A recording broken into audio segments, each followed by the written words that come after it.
Une comète interstellaire suivie de près par l'ESA. Le compte à rebours commence pour le prochain essai en vol à Starbase au Texas. ESA agrandit son réseau d'antennes. Blue Origin se prépare au deuxième vol du New Glenn. Et les lancements de la semaine. Bonjour à toutes et à tous, je suis Christophe Paget et bienvenue à Espace News pour votre revue spatiale hebdomadaire.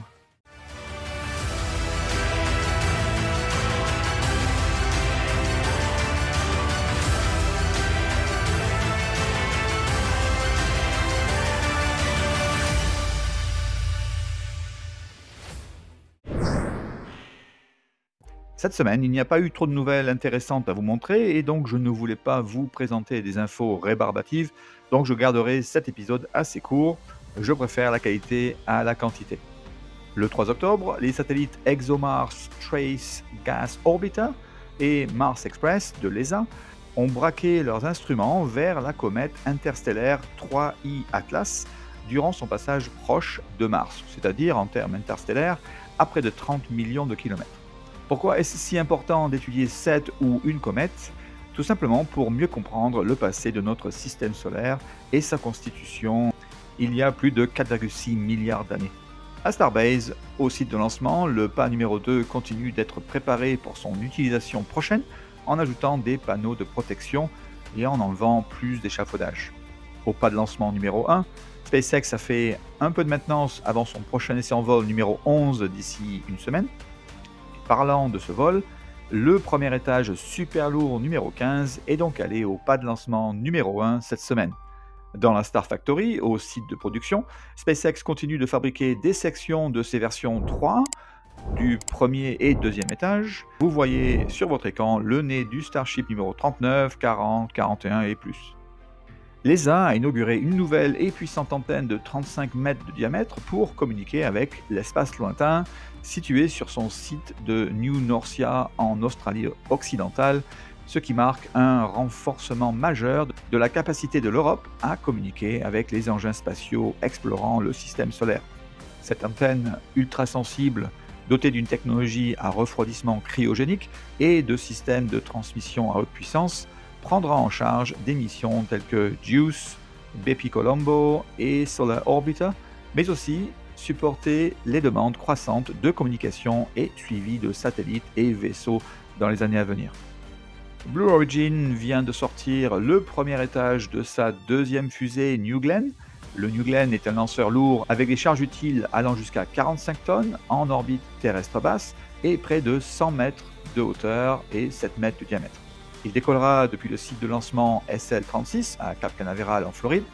Le premier vol s'est déroulé en janvier 2025 avec un succès pour le deuxième étage, mais hélas, Blue Origin n'a pas réussi à récupérer son premier étage sur son drone ship Jacqueline.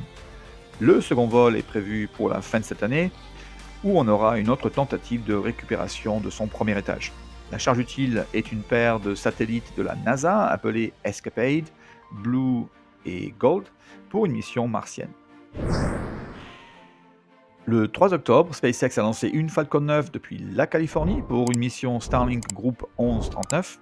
Le premier étage a volé pour la deuxième fois et a atterri sur le drone ship Of Course I Still Love You. Le 7 octobre, SpaceX a lancé une Falcon 9 depuis la Floride pour une autre mission Starlink Group 1059. Le premier étage a volé pour la 8e fois et a atterri sur le drone ship A Shotful of Gravitas. Le 8 octobre, SpaceX a lancé une Falcon 9 depuis la Californie pour une mission Starlink Group 1117. Le premier étage a volé pour la 29e fois et a atterri sur le drone ship Of Course I Still Love You. En résumé, du 1er janvier au 9 octobre 2029, 226 fusées ont été lancées avec succès. Sur ce total, 146 provenaient d'une entreprise américaine, dont 91 étaient des missions Starlink de SpaceX. Je vous quitte cette semaine avec une image de la nébuleuse du Pélican, officiellement désignée IC 5070, qui est l'un des objets les plus fascinants et photogéniques du ciel d'été boréal. Elle se trouve dans la constellation du Cygne, à quelques 2000 années-lumière de la Terre. Cette nébuleuse ressemble apparemment à un pélican, peut-être après quelques verres de chardonnay. Qu'en pensez-vous? Elle contient une émission majoritairement composée d'hydrogène qui donne une couleur rouge sur l'image, ainsi que d'autres éléments ionisés comme le soufre et l'oxygène. En raison de fortes dynamiques entre les étoiles et le gaz, la nébuleuse change de forme relativement rapidement, je veux dire à l'échelle astronomique quand même. Les astronomes prévoient que dans quelques millions d'années, son apparence aura totalement évolué, qu'elle ne ressemblera probablement plus à un pélican. Merci d'avoir regardé votre chaîne Espace News. À bientôt pour un nouvel épisode de votre actualité spatiale.